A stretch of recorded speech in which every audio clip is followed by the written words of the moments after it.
Ini adalah celana jeans yang ambisius. Ia pemarah dan sangat kejam. Wanita itu datang bulan. Awalnya ingin menghindari darah mengalir keluar. Tapi sampai di WC, perutnya merasa kram. Saat di WC celananya tidak bisa dibuka. Celana semakin lama semakin ketat. Wanita itu sangat ketakutan. Celana itu makin ketat. Dengan cepat perut wanita itu keluar darah. Ia meluruskan betisnya, ingin lakukan perjuangan terakhir. Tapi itu tidak membantu, malah bergenangan darah. Celana itu keluaran terbaru dari perusahaan CCC. Besok akan dirilis. Ia elastis, bisa mengikuti dan pas di tubuh. Tidak peduli kamu kurus atau gendut akan cantik dipakai. Menggunakan kapas terbaik di India. Tetapi dibanding dengan kapas kami, hanya kurang sedikit. Perusahaan CCC membuat iklan besar. Besok mereka akan mulai merilis penjualan. Waktu samaan, celana sedang membersihkan darah di toilet. Manajer sadar ada satu pegawai tidak ada. Ia akan cek ke WC. Terdengar suara teriakannya, tapi tidak ada orang. Ia melihat celana. Ada satu kotak logo di celana berubah jadi warna merah. Jika semuanya jadi merah akan jadi apa? Tangannya yang pegang celana, membuat wanita itu seperti dihipnotis. Ia mulai melepaskan celananya, mengambil celana itu dan meregangkan kaki dipakai. Saat ia masuk satu kakinya lagi, mengontrol wanita, jadi tidak seimbang dan loncat-loncat. Ia mendorong manajer menabrak gantungan. Satu kotak logo berubah jadi merah. Manajer sudah nunggu setengah hari, tapi mereka tidak kembali. Menyuruh salah satu pegawai, Ana mencari. Ana masuk ke WC, sudah cari, tapi tidak ketemu. Rambut di lantai mencuri perhatiannya. Ia pelan-pelan dekati itu. Sadar ada wanita yang terbaring di dalam. Tubuhnya setengah terbaring di situ. Ana melapor ke manajer. Ia tidak melihat kejadian ini. Dan bingung. Tapi ia tidak melapor. Karena besok perusahaan CCC akan dirilis. Jika hal ini tersebar, maka rencana promosi akan hancur. Sebelum buat keputusan besar, akan menutup perusahaan dan menjauh dari dunia luar. Bahkan jika dia ingin panggil polisi juga tidak berguna. Jadi manajer harus bujuk Ana. Menutup mulut tentang ini. Kita akan bahas sampai selesai promosi. Ia menggunakan kantong plastik hitam besar. Mengemas wanita itu ke dalam. Dan menyembunyikannya. Selesai urusan. Ana sedikit khawatir. Karena di dalam matanya, bukan hanya masalah celana, tapi pembunuhnya disembunyikan di perusahaan. Ia sekarang cari siapa pembunuhnya. Pria berkacamata sedang buka kotak. Melihat celana itu, sekilas dia tertarik dengan penampilan celana. Membawanya ke gudang. Ingin coba pakai. Ia juga dibunuh oleh celana. Dengan cepat warna merah di logo bertambah. Perusahaan meminta telegram untuk promosi.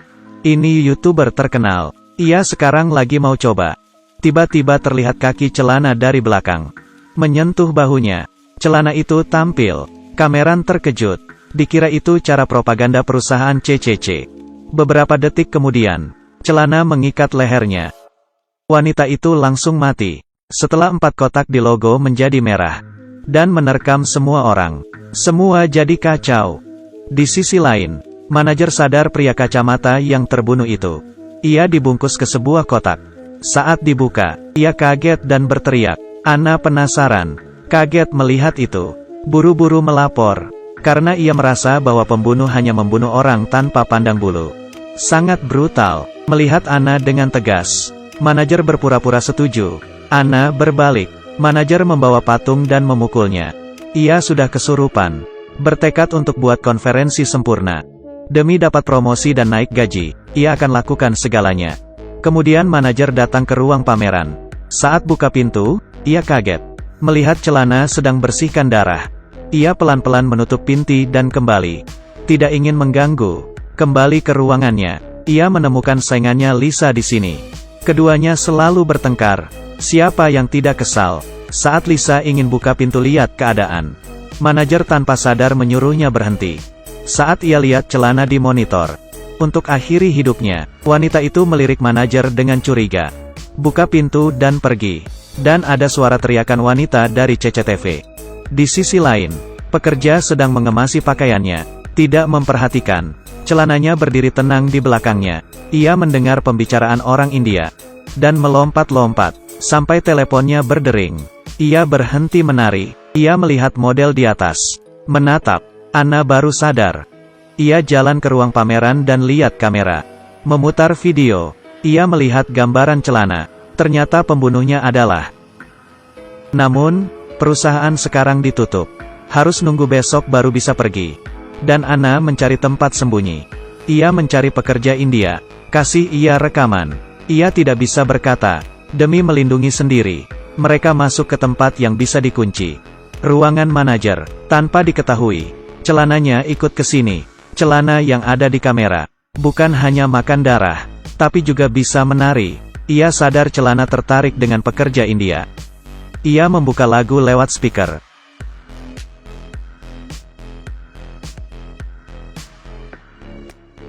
Celana sama sekali tidak hiraukan.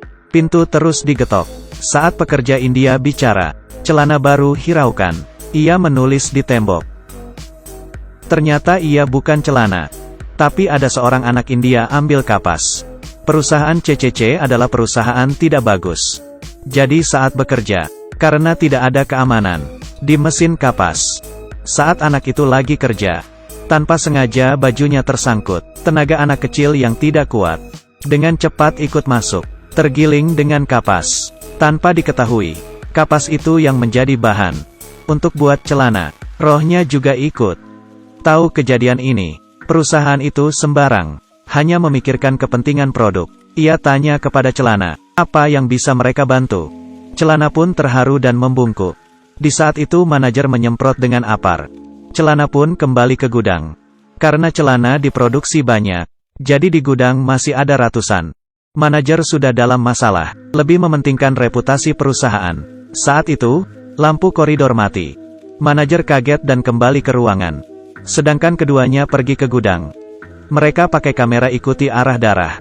Memutuskan besok akan menyebarkan berita perusahaan. Pintu luar sudah dikunci oleh manajer. Ia ingin kamera yang ada di tangan mereka. Mereka berbalik arah dan berlari.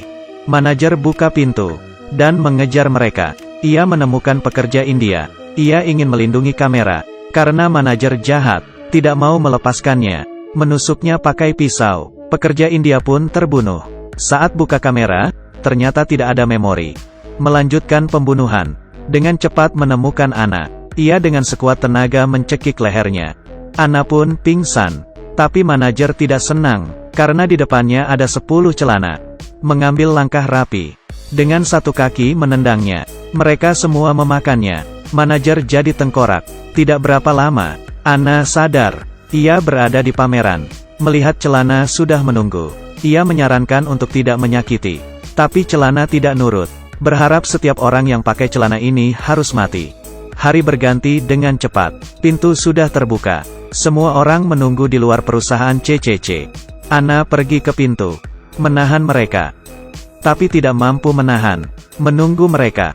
Celana yang mereka sukai. Film ini selesai sampai di sini. Kalian bisa bergabung di fanpage saya. Saya Yunying. Sampai bertemu lagi.